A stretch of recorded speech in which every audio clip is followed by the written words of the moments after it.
let's just quickly get into it and help us firstly understand how the Malawian vice president is implicated in the Zuneth Sattar corruption case. Where is this stemming down from? Well, thanks so much. Just to give our viewers a bit of a background, the story is that a British national and businessman, Zuneth Sattar, has been investigated by both the local anti-corruption bureau as well as the British National Crime Agency for allegedly bribing prominent both public Malawians and also private sector personnel. This has been dating back for a number of years, and now, what happened recently is that Zuneth Sattar appeared in a British court where he was appealing against some bail conditions. Now, this is where a number of people were actually mentioned, because during that hearing, the bail hearing in the UK, the government side, the state side in the UK, did mention that Zuneth Sattar was actually in Malawi in March, when everybody else in Malawi didn't know actually that Zuneth Sattar was in Malawi because he's wanted, but then nobody knew that he was in the country. We all learned about his presence, or the fact that he came to Malawi he stayed for a week according to the British state prosecutors, but we didn't know about this. But this was revealed in court in the UK. Now, during the hearing of this bail application in the UK, this is where some names were actually mentioned, that Zuneth Sattar was actually speaking to prominent people. And one of those people that were mentioned is actually the Vice President, Saulos Chilima, and also the Police Inspector General and other prominent people. Now, when that case, the hearing of the case in the UK took place, a lot of people started talking, to such an extent that the president was forced to tell the Anti-Corruption Bureau to issue a report on what really was happening, because everybody was talking about it. So he gave the ACB 21 days. That was from 31st May. So he gave them 21 days. And then Tuesday, the 21 days elapsed. Okay, so on Tuesday, the president told the public what the report from the ACB was all about. So he said, well, I've gone through the report and I've made several decisions. And one of the decisions was that the vice president, because he's being implicated in this scandal, Zuneth Sattar scandal, I've decided that probably his delegated duties should be withheld. He also suspended the State House Chief of Staff, and he fired the Inspector General of Police. So that's the bit of the background of the whole story. And now we're looking at history repeating itself, just relating this to when former Malawi President Bingu Mutharika did try and fire then Vice President Joyce Banda, owing to the fact that she was involved in anti-party activities. But let's go back to that and just relate this and go back to that day. How could this affect President Lazarus Chakwera's administration and overall the operations of his party?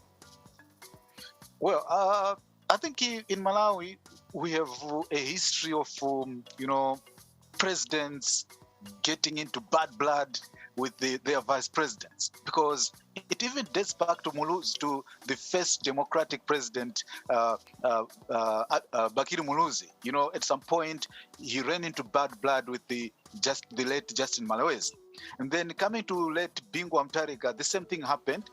Like you mentioned, there was some confrontation because apparently Bingu accused Joyce Banda of setting up parallel structures. And then we also saw it when the current vice president, Saulos Chilima, was vice president of Peter Mutharika. He also fell out of grace with the Peter Mutharika. So now we are seeing this almost the same trends. Okay, but what I would say is currently it's a wait-and-see situation from the vice president, because just yesterday the spokesperson of the vice president, Piliran Piri, said they are not going to comment much. They'll just say they'll comment at an appropriate time. We don't know what this appropriate time will be, but yeah, we have this kind of scenario every now and again where presidents in Malawi always get into bad blood with the vice presidents. So we'll see what will happen. It's really going to be interesting, because this current government, which is led by Chakwera, came into power largely because some people also voted for. They liked the charisma of Chilima. So we'll see how it's going to work out. Do you think the likelihood that Vice President Chilima will resign is something to expect, considering the fact that the president, on constitutional grounds, cannot actually fire him? Well, I think at this point in time, we should rule out Vice President Lazarus Chilima actually resigning, because apparently there are two school of thoughts, of course. For example, one legal mind at Malawi University said there are two school of thoughts from that side. One legal mind there said, well, because Lazarus Chilima is apparently implicated in this, he should resign. But another school of thought also says, no, he hasn't been found guilty. These are just speculations. So there's no need for resigning.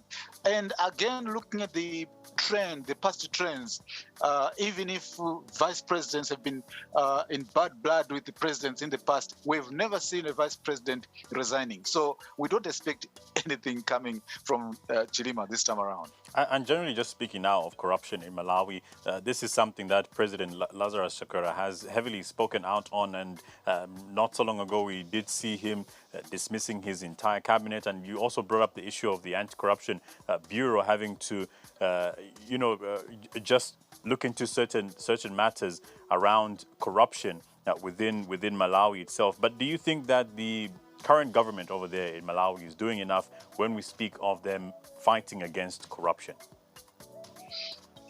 Well, I would say yes and no. Okay. Yes, because they are seen to be fighting corruption. All right. Well, because publicly they are saying they are fighting corruption, but then if you look at the issue critically, you'd also see that they're somehow trying to throw spanners into the operations of the Anti-Corruption Bureau. Because, for example, the president has been attacking the boss of the Anti-Corruption Bureau, Martha Chizuma. At every occasion when the president is talking something about the ACB, he doesn't hesitate to attack the ACB boss. For example, in the statement on Tuesday, he actually called the report that the ACB submitted to him as being substandard. He's actually repeating what he said some days ago or some months ago when he was also talking about the ACB. But then he's caught between a hard place and a rock, because Martha Chizuma apparently has got massive support amongst many Malawians. So if Martha Chizuma had no massive support, by now I would have told you that Martha Chizuma could have been fired. Okay, so I would say, yeah. On the other hand, the government seems to be fighting corruption, but then it also seems to be throwing spanners into the works of the Anti-Corruption Bureau, because apparently they're trying to sabotage the works of the Anti-Corruption Bureau. So let's wait and see how this is going to work out. But the answer is yes and no.